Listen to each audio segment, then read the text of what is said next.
Split Week panel discussion. My name is Joel Green, and I'm representing the Tobago Writers Guild. I'm the president of the Trinidad and Tobago Writers Guild, and today we will be chatting about the theme, cultivating legacy with words.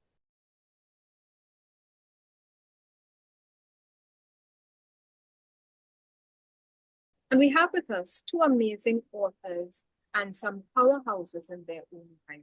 We have with us this morning Dr. Rita Pemberton, and she's a former senior lecturer and head of the Department of History at the University St. Augustine campus, where she taught history of Trinidad and Tobago and the Caribbean and imperialism.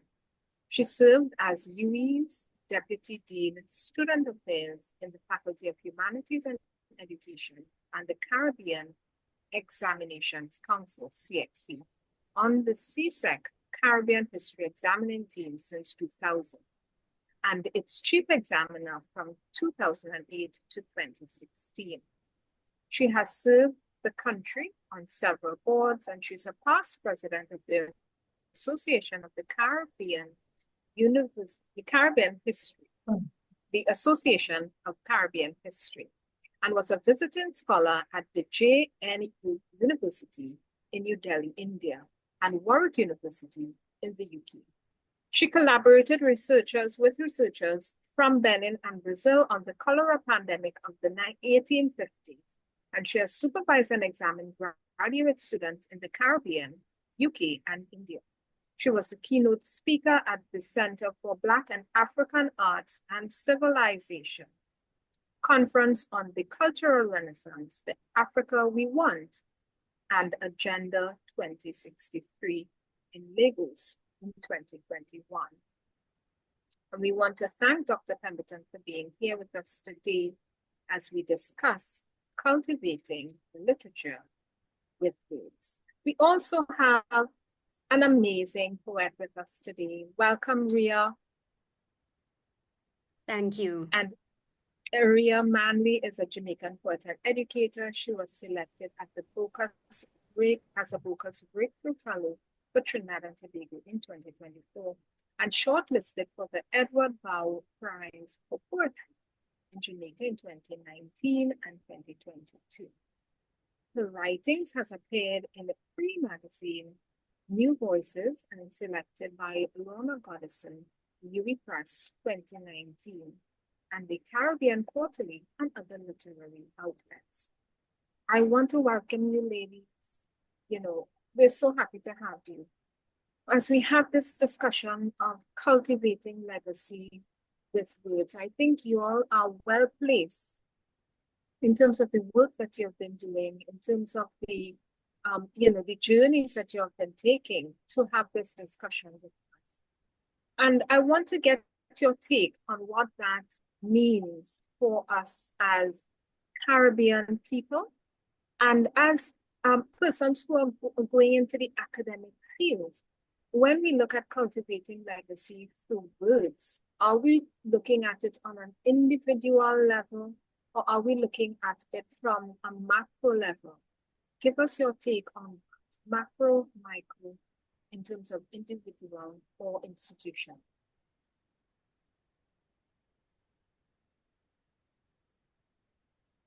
Dr. Pemberton, do you want to go first? Oh, yeah. Okay, I look at who you ask first.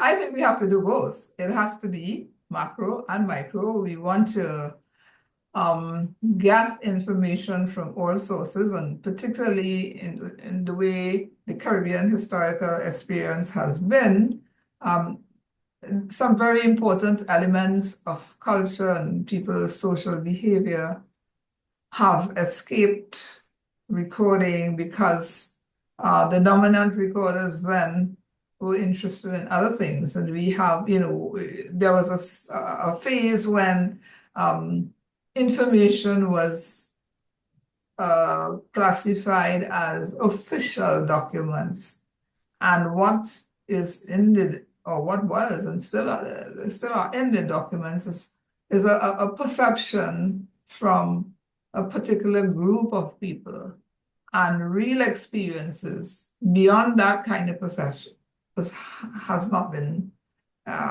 brought to the table. So we need micro, we need macro as well.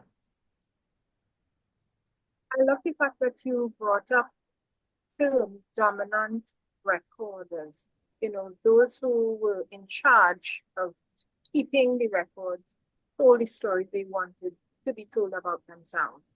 And the term also official documents, we have a lot of that happening, which kind of discredits other people's experiences and other people's recounting of the issue. So I want to keep that in mind as we go forward. Ria, same question to you. On a micro and Sure. macro level in terms of cultivating legacy, could you talk to us about that? I think it's both, honestly, as well, because any kind of micro cultivation of legacy should feed to the macro.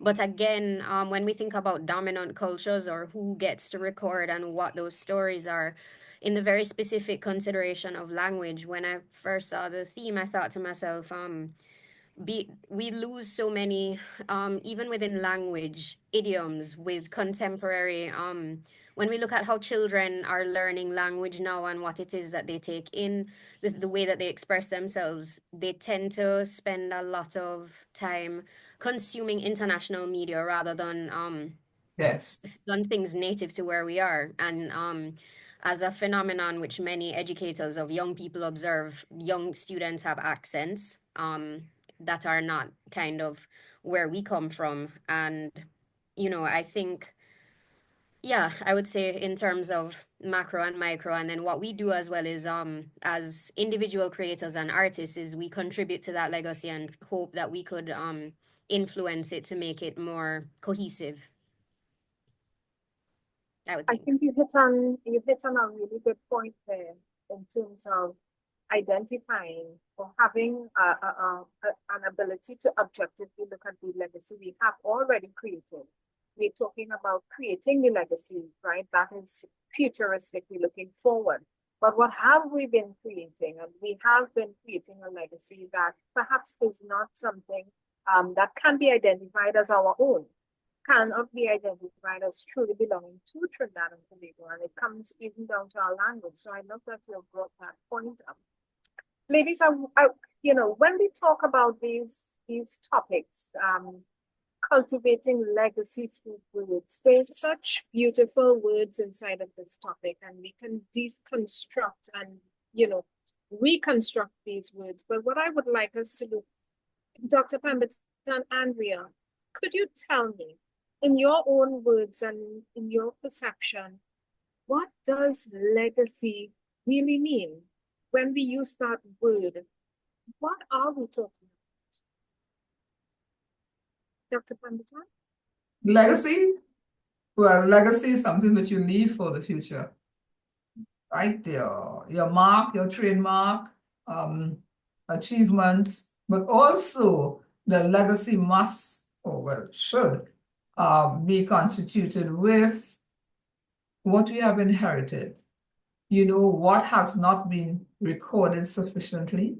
So you would have grown up with a grandmother or with grandparents or with a community experience or with a grandmother. The language, the idioms that we use to say things, we are losing them. Well, I mean, Ria mentioned, the impact of the media, but, we have a way of doing and saying things that need, that method needs to be captured more often in the things that our students and our young children are exposed to. You take, for example, the fact that grandparents and parents bringing up children, in the end of the 19th century, early 20th century, had language that they use, but it wasn't only spoken word, it was a body language that went with it to indicate, sentiments. And well, I wouldn't give the example of the one that I'd like to give, but just take the word hi. Hi from Trinidad is saying hello, it's a greeting. Hi from Tobago is very different. Hi, how could you? do something like that. Hi I is not saying see. hello to Yes. anybody. Hello about your behavior, right? So these kind of things we need because as a child, an adult tell you hi, I mean, you sort of shrivel and hope you're not in big trouble, But it was a means of controlling, directing, improving people's behavior. Because when your grandmother tell you that, you have to straighten up. So this is what I think that the legacy that language, the written word could keep alive, right? A legacy is something we want to keep alive. A legacy is something we are proud of. But we come from a society where we were encouraged to think that what we have, what was brought with us from the original source of our populations is negative and it's not good, but we need to change that. So the written word that we produce now has to encourage people to be positive about themselves and about the things that are associated with them and their communities and the people from which they emanated. Mia, what's your take on that word, legacy? What are we talking about when we say that word? Again, it's what kind of outlives you and goes beyond your life. I think that's how you tend to think of it from a literary perspective as well too. But I think something that the sense of words being immortal is beginning, I think, now to come into question when we think of words, specifically when we consider what is happening with archiving. How well are hard copies of our work kept, because we have moved so much to the digital. But when I thought about this, I considered the state of some of our spaces where we try to have cultural retention, and where we try to house artifacts from the past, and things and histories that are significant um to us. And then there are the gaps and the things that we're missing, and I guess it puts me into consideration of maybe it is important to record, but again, even with technology and our capacity to record these things, there is potentially a sense of transience, as we look now perhaps in some nations where we would anticipate that they would have admirable archiving of their historical and cultural things, or even contemporary things, which are now being, deleted and modified due to shifts in contemporary cultural things, and as well through history. One way to really, and now to really, I think, demoralize a people is to remove their legacy and to get rid of the memory of what their experience is, and to try to quiet their stories. We get to maybe memory and how it is that we live, but we have to do what we can to try to preserve legacy, but sometimes it's beyond our control, because it almost becomes a set of competing stories, and you don't necessarily get to put your imprint down, and even sometimes not through malice but just error. I have I have a poem which was published online, and I think the maintenance on the website just went. So now it's kind of just gone, which gives me an opportunity to tweak it more. It wasn't in its best state, but just something to consider, even the way that we think through, this thing will always be here. It may not be the case. So I guess I'm putting thought of our senses of permanence and notions of what that could mean. But we do our best to endeavor to try to create a legacy and hope it would be lasting. But I thought too that there are ways in raising children where the legacy could be how you communicate with them, or how you don't, perhaps how you nurture them or how you don't, is a different form of legacy. The words that you tell them, are they encouraging or discouraging? Are you shaping and building a child? Which I thought of in terms of what our legacy might be with the words that we use beyond archives.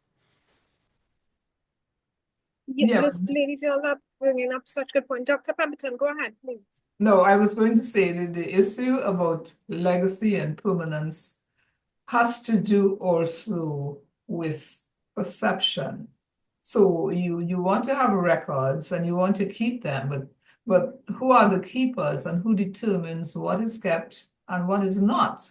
And so there has to be another level of a record keeping aside from the ones who are classified as official sources. And that would take us straight into the textbooks. Which books are approved for use in the schools and which are not? And why? Why are some given preference over others?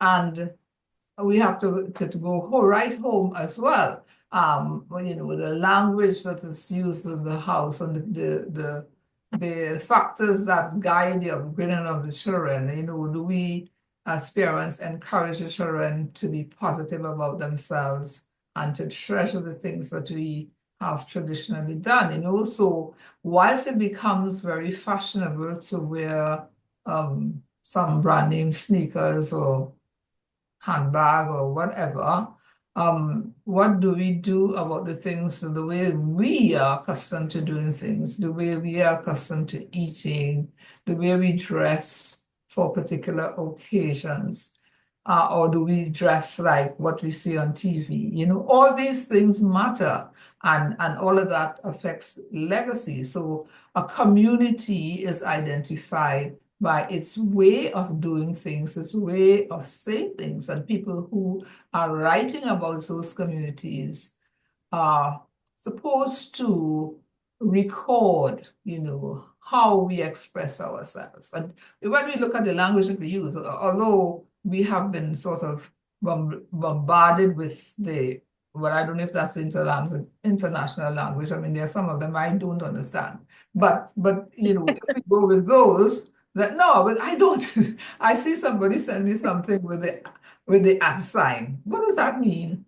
I wasn't sure that it was inviting me, but by an invitation to me by somebody else. I don't understand that language. You'd have to say you are invited to. But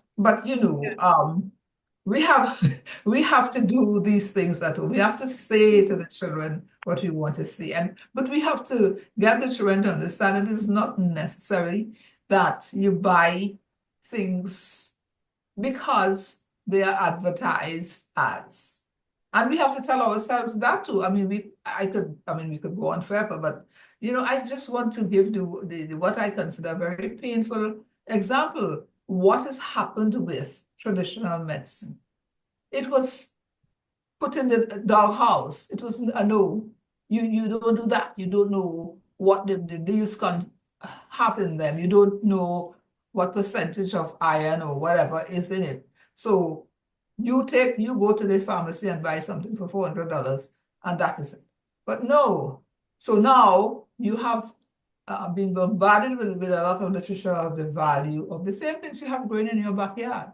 So whilst it was discouraged at one stage, it is now welcome at another phase in a different form.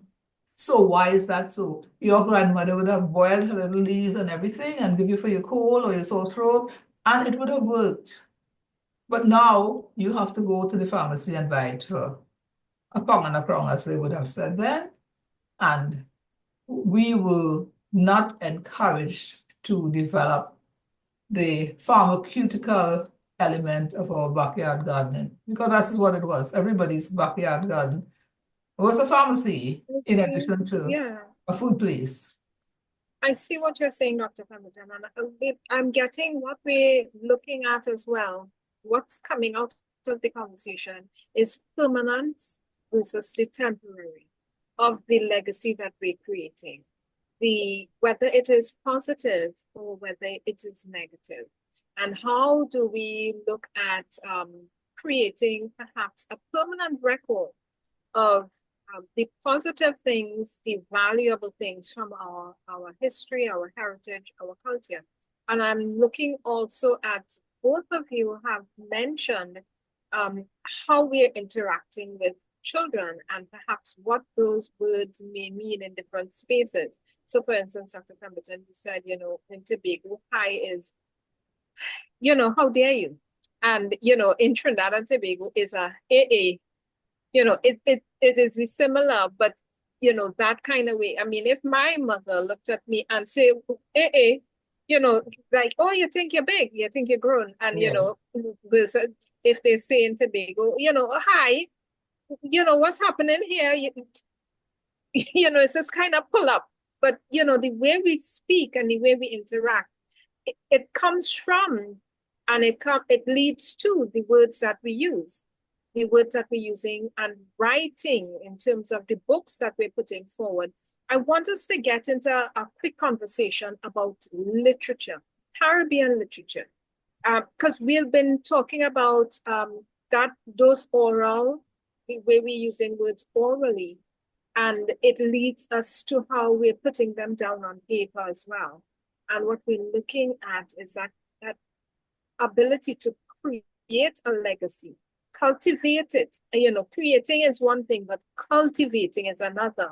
When you have things growing in your yard, they just do what they want. But when you're now cultivating them, you're spending time figuring out how much of what plant you may want, and if this is the right color. And I think that in itself is a very nuanced thing that we should discuss.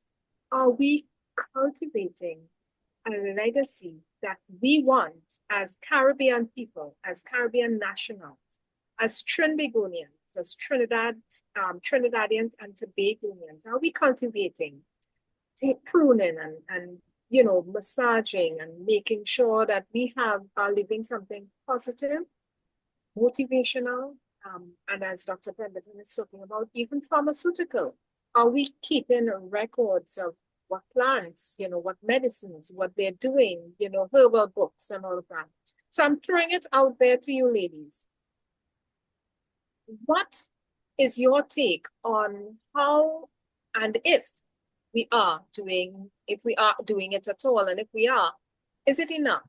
Are we cultivating a legacy worth having in the Caribbean through words and with words?